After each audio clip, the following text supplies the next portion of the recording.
Welcome to another edition of the Insider Mailbag. I'm Jared Johnson, and we've kind of been on hiatus here with the mailbag for a couple weeks, but it's back, and we have a handful of questions, some really good ones from inside the Red Raiders subscribers, so I'm going to dive right into them. The first one comes from Texas Tech Austin, who asks, what is the critical flaw that keeps Tech from winning the national championship? What is the intangible that leads Tech to winning the national championship? Which scenario do I think is more likely? Well, and he's talking about Tech basketball, of course.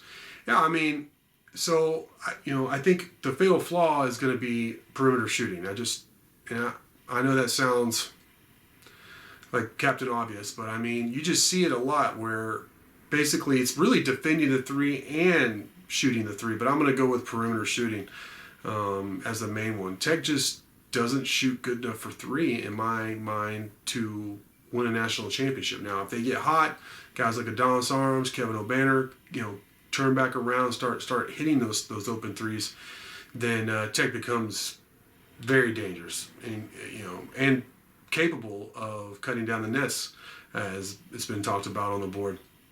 I still think with their defense, their depth, and all that, they're at least a Sweet 16 or Elite 8 type team. But ball bounces their way, make it to the Final Four, see what happens. If they start, like I said, they get hot from the perimeter, they're as good as anybody in the country. But as we saw in Norman, when they struggle, I mean, even mediocre teams can beat you if they get hot. So, and they say the three-point line is the great equalizer, and it really is. There's a reason why they say that. That fatal flaw to me is the reason why Tech wouldn't or would not win the national championship, or why they end up getting eliminated. Now, in terms of an intangible that they have that can help them, I would say their ability to overcome adversity. Whether it's going to Iowa State with only 7 guys and battling them, almost winning. Really, they should have won that game, one for bad free throw shooting. They have shown, though they haven't been great on the road. They beat Baylor when they were undefeated number 1 in Waco. They just showed a lot of toughness. They were down double digits, 12 points at Kansas, and ended up taking that game to overtime, then double overtime. Had a very good chance to win that one, even though they lost to a top 10 Kansas team there in Lawrence. And then the way they were tough against Tennessee, even though it was a really weird game there at Madison Square Garden, they gritted out a win in overtime. So I think they showed a lot of toughness in Morgantown too. They weren't getting a lot of foul calls. It was a really rough game, but they hung in there and won that game. They've shown that they're a gritty, tough team. They're willing to battle. They're not going to hang their heads or make excuses if this guy's injured, or that guy's injured, this guy's sick, whatever. They keep playing. They keep playing hard. And with the exception of the game in Oklahoma, I mean, they really haven't been blown out. They've played tough. Even Gonzaga, who beat them by double digits when Tech didn't have Shannon, and they were still trying to kind of figure out the rotation without Shannon at that point. I think they were within 2 at one point in the second half. And Gonzaga, they shot very well from 3 against them. So I think that's an intangible that I really like about this team, is they're really tough and they're really unselfish. Those two things go a long way, especially for a team as talented and as deep as this. Those two things are big reasons why they've won so many games, and it gives them an opportunity to win it all. Now, do I think it's going to happen? What's the most likely or unlikely scenario? I think, other than when we have some team that's like undefeated and looks great and almost unbeatable, then you're like, it's more likely they don't win the national title, because so many things need to happen, even if you are the best team. These aren't 7-game series. It's, you have a bad game, weird things happen, officiating's weird, whatever in the tournament. You can drop a game to some of these teams. So I think it's clearly more unlikely that they win the national championship than they do. But it's more likely they win a national championship than almost any other year, other than the obvious when they went to overtime in the national championship game. Maybe even the Elite 8 team that lost to the eventual champion Villanova. So, I mean, it's one of the top 4 or 5 teams in Tech history for sure. How deep they go, we'll have to find out. There's a lot of factors, matchups, what region they get, all that. So, but they have opportunity. Yeah, it's not beyond. Reasoning. Vegas has them as one of the top 10 or whatever teams around their top dozen teams capable of winning the national championship. And if that's the case, then yeah, you have a real legitimate shot of winning it all. So we'll have to see. Hopefully they get hot. They stay healthy and they get hot at the right time. And then, it should be a really crazy ride in the tournament this year. OBX Raider says, what position do you think McGuire is still looking at in the transfer portal? I don't know how many spots they have left, but I know they would like to add another defensive lineman if they could. You already see them moving some guys from offensive line to defensive line. To me, Coach McGuire hasn't shied away from the fact that they have to get better in the trenches. They need more guys. They need better players, to be honest. Though he didn't say that exactly. I mean, that's the case. They need more talent and more numbers up front on both sides of the ball. And I think they've done a pretty dang good job of addressing it on both ends. But I think if he had a spot, if there was an ability to add one or two more guys, it would be a defensive line. All right, C-Balls20 asks, what percentage chance would you put on each of the following three guys returning to Tech next year to play another year under Adams? And these percentage questions, I understand. I get why you ask them, but to me, they're very difficult to do. The three guys are Kevin McCullough, TJ Shannon, and Kevin O'Banner. I don't think any of those three guys have a legitimate chance of being drafted. I really don't at this point. So I think there's a good chance they all come back. Now, they could transfer. Who knows? And I think at this point, we have to recognize that it's possible for anybody in the country to transfer. There's no one who you can consider as safe. So with that in mind, I'm going to say 75% on all three of these guys. That I think, because, maybe Kevin O'Banner says, I'm done with college. I want to go play pro somewhere. It may not be the NBA, but I don't know that Tech has an NBA player on their roster other than maybe Daniel Bacho in terms of athleticism and all that stuff. They have some guys who are going to make 6 or 7 figures as professional basketball players, no doubt. I just don't think it's going to be in the NBA. And they have a lot of really good players. So, just throwing out there, I'd say 75% on all three of them. Another question from OBX Raider. He says he's been out of pocket for a while, so he may have missed the answer to this question. He says, but has the school or others announced a trust or foundation to funnel NIL money to? He said he saw that West Virginia announced a Country Roads Trust last week. I don't know that I've heard of a trust. Now, there's some partnerships that I should mention that Tech's done, but I'm not sure about at least a trust that's been publicly announced.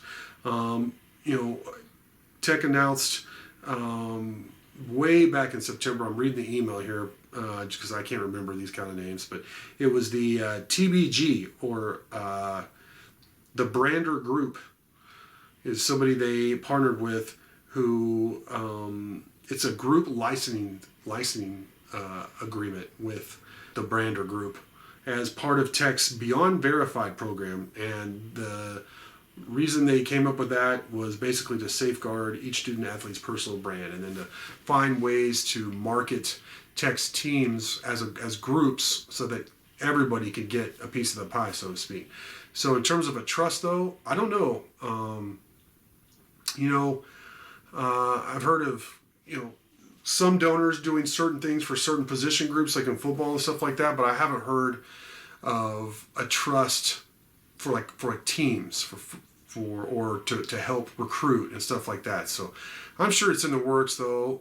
Tech's a lot of donors, Cody Campbell and he's one of the guys who, he's paying offensive linemen, a certain amount of money at Tech because he was a former offensive lineman. And of course, he donated a lot of money for, for the field, for the south end zone upgrade and some other things. And Cody, and then Mr. Womble did as well, Dusty Womble, for the new football training facility.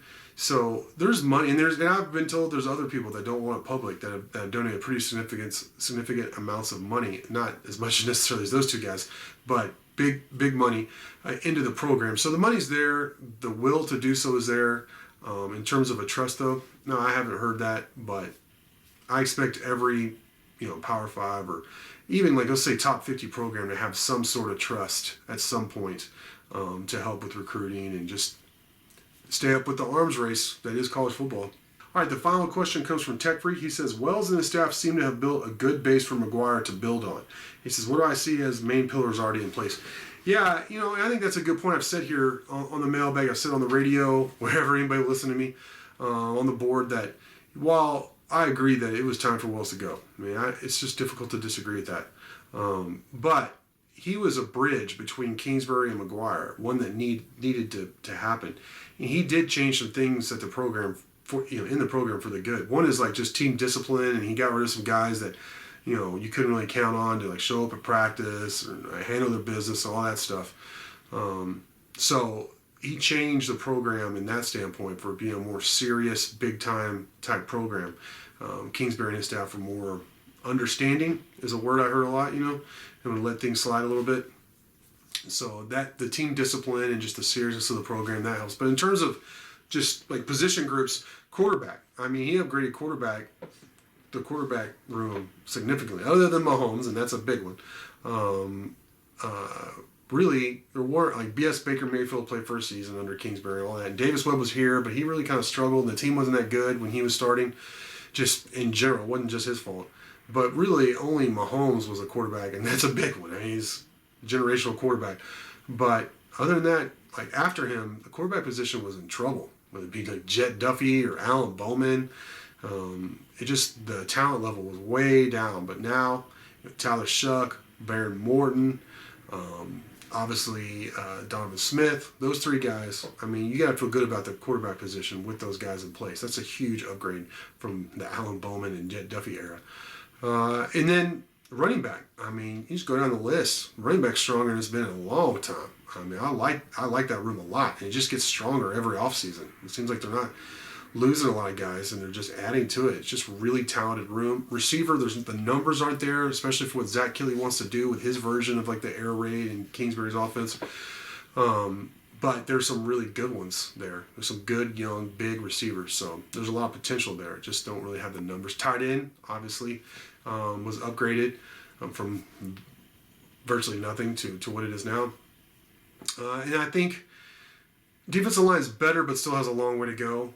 I like some guys at linebacker, like Josiah Pierre, I think is going to have a big year. Krishan Merriweather, same thing. So, Josiah Pierre is that 6'2", 240-pound dude from Florida. He flashed some last season. That guy has a lot of ability in his physical, so that would be interesting to watch. And then I think safety. The secondary still needs a lot of work, and Joey McGuire is definitely going about addressing that. But Muddy Waters coming back is huge. I really like Marquise Waters. He's a good player. Reggie Pearson, he played really good in the bowl game too. He's a thumper, a physical player. That's just, those two are better than what Tech normally has as a 1-2 combo at safety. So I think there are some notable improvements that Coach Wells did. On game day, he really struggled. It was definitely, it was time to move on. The timing was good. Getting Joe McGuire in when they did was the right thing to do. I think that's clearly been proven out. And it was time to move on. But to say he didn't help the program at all would be disingenuous. So I think that's a really good point from you there, Tech Freak. And I really think great questions from y'all as always. I'm glad the mailbag is back. I look forward to next week's questions. I want to thank you for watching. And until next time.